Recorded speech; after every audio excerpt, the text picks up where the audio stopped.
130వ కీర్తన 1-8 యాత్రా కీర్తన. యెహోవా, అగాధ స్థలంలోండి నేను నీకు మొరపెట్టుచున్నాను. ప్రభువా, నా ప్రార్థన ఆలకింపుము. నీ చెవియొగ్గి నా ఆర్తధ్వని వినుము.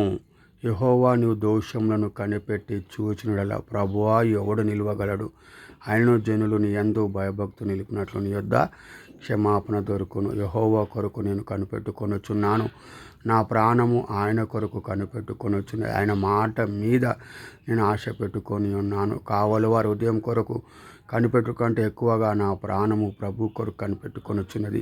కావలివారి ఉదయం కొరకు కనిపెట్టు కంటే ఎక్కువగా నా ప్రాణము కనిపెట్టుచున్నది.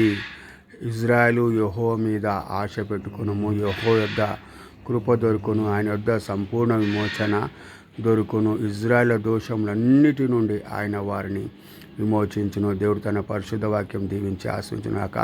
Psalms 131-8 verses. ఆమెన్.